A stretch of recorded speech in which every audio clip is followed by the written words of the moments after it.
আউযুবিল্লাহিমিনাশ-শাইতানির-রাজীম। বিসমিল্লাহির-রহমানির-রহিম। আসসালামু আলাইকুম আমার প্রিয় আপু ভাইয়েরা, আপনারা কেমন আছেন? আশা করি আল্লাহর অশেষ রহমতে ভালো এবং সুস্থ আছেন। আমিও আপনাদের বোন আলহামদুলিল্লাহ ভালো এবং সুস্থ আছি। তো প্রতিদিনের মতো আজকে একটা ভিডিও নিয়ে আপনাদের কাছে চলে আসলাম। আজকে আমি কি রান্না করব, এখন প্রায় দুপুর হয়ে গেছে। তা আমি একটু বাজারে গেছিলাম বাজার করার জন্য, সেজন্য আজকে একটু দেরি হয়ে গেছে। তো চলুন আজকে কী রান্না করবো আপনাদের সাথে শেয়ার করব। তো এই যে দেখো, আমি বাজার থেকে রুই মাছ নিয়ে আসছি একটা। তো এই যে রুই মাছটা আমি কুটে ধুয়ে বেছে নিছি, ধুয়ে পরিষ্কার করে আমি অর্ধেক রেখে দিছি এবং অর্ধেকটা নিছি। আর এখানে দেখো এই যে পেঁয়াজ কুচি, রসুন কুচি, তারপরে কাঁচামরিচ ফালি করে নিয়েছি। এখানে অলরেডি চুলা বসিয়ে দিয়েছি। তা আমি আজকে রুই মাছ দিয়ে কী রান্না করব, এই যে দেখো এখানে বরবটি আর আলু দিয়ে আজকে আমি রুই মাছের ঝোল করব। তো চলো তোমরা দেখতে থাকো আমি কিভাবে রান্না করি। তো আমি অলরেডি একটা চুলায় পাতিল বসিয়ে দিয়েছি। এখন আমি দিয়ে দিব, পাতিলটা গরম হয়ে গেছে, তেল দিয়ে দিব। তেল দিয়ে দিলাম, দিয়ে দিব রসুন কুচি, পেঁয়াজ কুচি।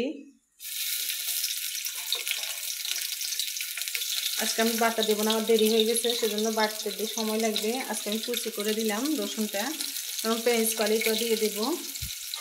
দিয়ে এখন আমি নেড়ে দেবো, ভাজা ভাজা করে নেব।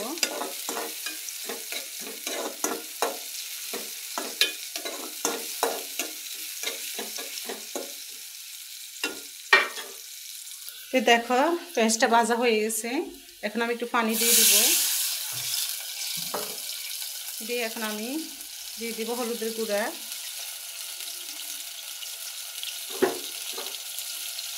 দিয়ে দিব মরিচের গুঁড়ি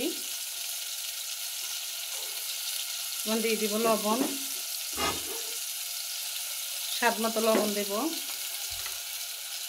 আমি একটু নেড়ে দিব।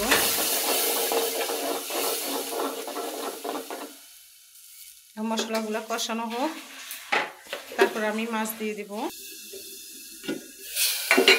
দেখো মশলাগুলো প্রায় কষানো হয়ে গেছে।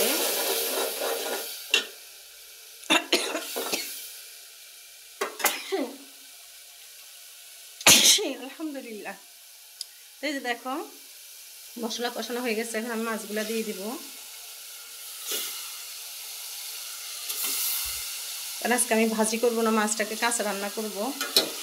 ভাজি করলে আমার হাজব্যান্ড খেতে চায় না, কম খেতে চায়। ভাজি মাছ রান্না করলে পছন্দ কম করে, এই জন্য কাঁচা রান্না করি। কাঁচা মাছ আসলে মজা, কাঁচা মাছের স্বাদ রান্না করলে আলাদা স্বাদ, আবার ভাজি করে রান্না করলে ওটার স্বাদও আলাদা। এক একটা টেস্ট এক এক রকম হয়। এখন যদি একটু কষানো হোক, তারপর আমি সবজি দেবো। দেখো পুরা মাছটা ভালো করে কষে গেছে, এখন আমি এক পাশ দিয়ে তরকারিটা দিয়ে দিব।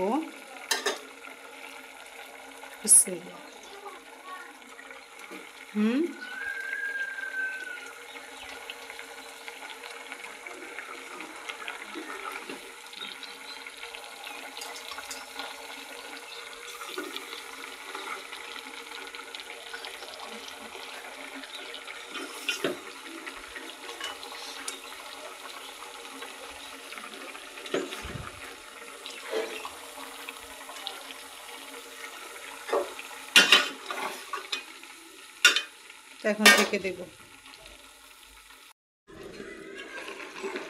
দেখো ভাইয়েরা তরকারিগুলো কষানো হচ্ছে, আরও ভালো করে কষবে। তারপর আমি ঝোলের পানি দেব।